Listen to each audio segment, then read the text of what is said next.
해적들이 난사한 충격으로 의식을 잃은 채 구조된 석회균 선장. 생사를 장담할 수 없을 만큼 위험한 상태였습니다. 여기에 세 발, 한 발, 두 발, 세 발, 여섯 발. 총 6발의 총상 중 복부 쪽의 3발은 대장과 간을 관통. 대량 출혈이 심각한 상태였는데요. 보통이 아직까지도 있거든요. 계속 지금 따라오거든요. 이 옆에 상처가 이렇게 구멍이 났지 않습니까? 이걸 꾸몄으니까 부딪히면 아파요. 이거는 평생을 안고 병원에서 몇 차례 수술을 받았는데 다리에 수술, 그다음에 또 1차 또 뭐 2차, 3차까지 받았는데 할 때마다 항상 그걸 해요. 이 수혈을 받는데 두스러기는 들어가는 것 같아요. 아무리 못 들어가도. 보통 수술 끝나고 나면 바로 닿지 않습니까? 닿는데 계속 이 염증이 생겨서 이 고름이 생기니까 거의 일주일 동안 거의 개복 상태에서 있었다 하더라고요. 급속하게 퍼지는 염증과 조직괴사를 막기 위해 신속한 처치와 다량의 혈액 공급을 계속했지만 쉽게 깨어나지 못했습니다. 총상 자체도 장기 손상이나 출혈 위험이 높은데 혈압이 급격히 떨어지는 위기 상황이었을 거고요. 골든 아워인 1시간 내에 치료하지 않으면 사망 위험이 급격히 올라갑니다. 생명이 위태로워지는 중증 외상 상황은 일촉즉발의 총격전에서만 발생하는 것이 아닙니다. 우리가 매일 지나다니는 도로 위, 생활의 터전인 산업 현장에서 발생하는 각종 사고로 누구나 중증 외상 환자가 될 수 있는데요. 실제로 우리나라의 경우 하루 평균 20명 이상의 중증 외상 환자가 발생하고 이 환자의 75% 이상이 머리, 흉부 등 치명적 부위를 다쳐 말 그대로 생사의 갈림길에 놓인다는 사실입니다. 중증 외상 환자의 경우 과다 출혈로 인해서 쇼크에 빠지는 경우가 적지 않은데 응급실과 중환자실에서 감염이 심하고 조직이 괴사되면 체내 단백질, 특히 혈장 단백질이 빠르게 소모되는데요. 이때 알부민이 혈액 내 수분을 유지해주고 약물이나 독소를 운반하는 중요한 역할을 하는 거고요. 만약에 알부민 수액이 없다면 적절한 혈관 내 압력 유지가 안 되면서 결과적으로는 장기 부전, 장기 손상, 그리고 사망 위험이 급격히 증가합니다. 실제로 혈청 알부민 농도가 낮으면 낮을수록 사망률이 높아지는 것으로 알려졌는데요.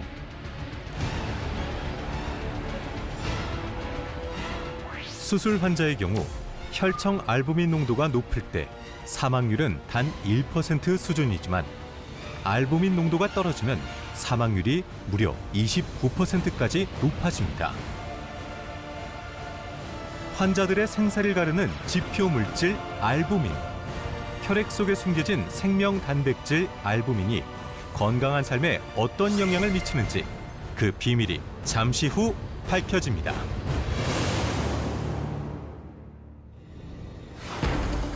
응급 의료 현장, 특히 수술 환자들에게 더 중요한 알부민.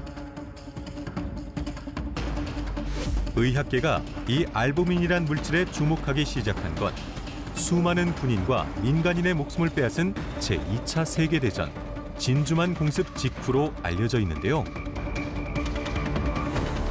전쟁에서는 과다 출혈로 인한 쇼크로 사망자가 많이 발생하게 되는데 이때 수혈을 위해 다량의 수혈팩이 필요하죠.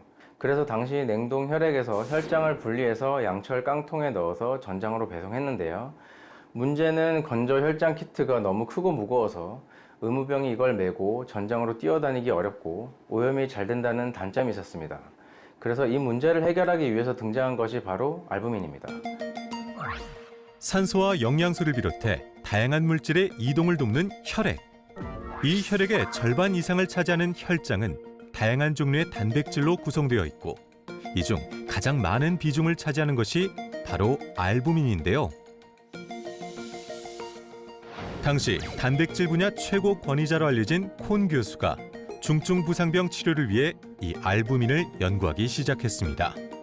알부민은 구조가 매우 안정적이면서도 수분을 끌어당기는 능력이 뛰어난 단백질입니다. 폰 교수는 혈장 성분 중에서도 쇼크를 막는 데 결정적인 역할을 하는 것이 알부민일 것이라고 판단했고요.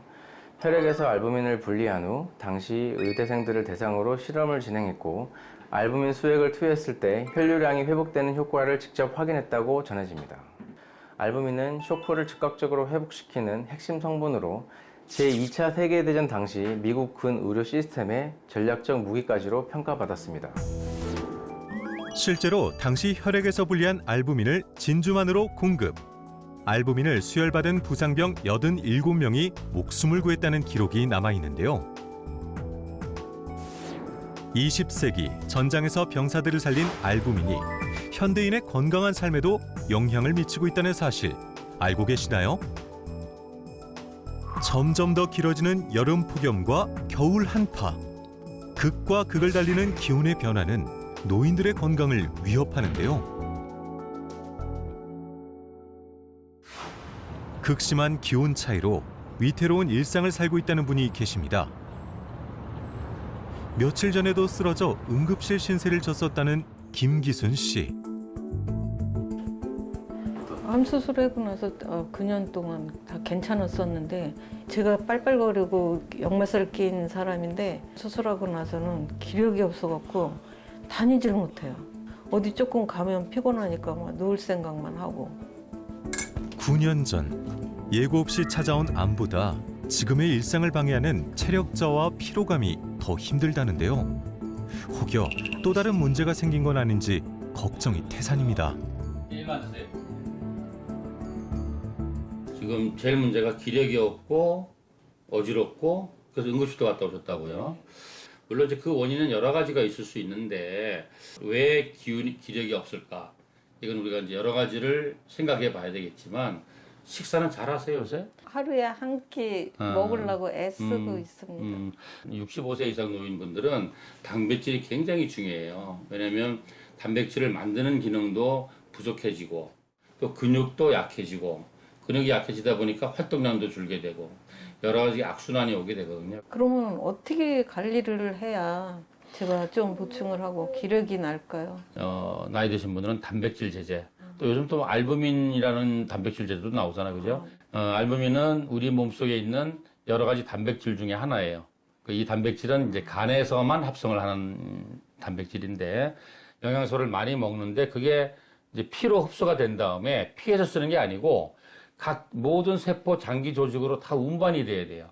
그 운반을 누가 하냐면 알부민이 하는 거예요. 네. 그래서 알부민이 부족하면 아무리 좋은 걸 많이 먹어도 세포로 들어가서 쓰이지가 않아요. 두 번째는 우리가 이제 좋은 음식을 먹고 세포에서 대사를 하고 나면 찌꺼기들이 나오잖아요. 활성산도 나오고 또 이 독소들도 나오잖아요. 그거를 또 알부민이 청소차처럼 다 쓸어 담아가지고 간으로 갖고 가서 간에서 다 해독을 하게 해주는 그런 역할도 하고. 굉장히 중요한. 그럼요. 알부민은 우리 몸속에서 아주 중요한 역할을 하는 물질인데요.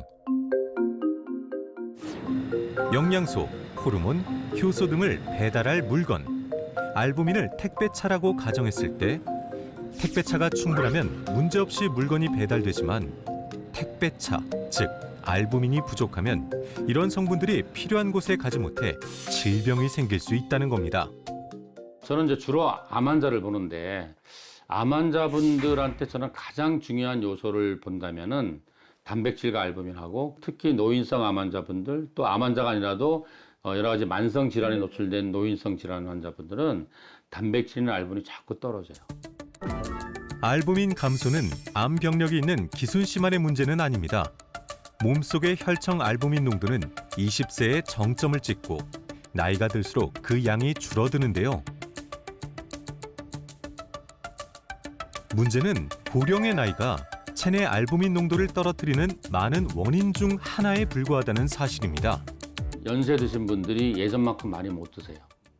일단 먹는 양이 주니까 알부민이나 단백질의 그 만들 수 있는 재료가 부족한 거고 알부민도 단백질의 한 종류이기 때문에 우리가 단백질을 먹어서 그게 아미노산으로 흡수돼야지 만드는 건데 흡수하는 양이 작다. 첫 번째.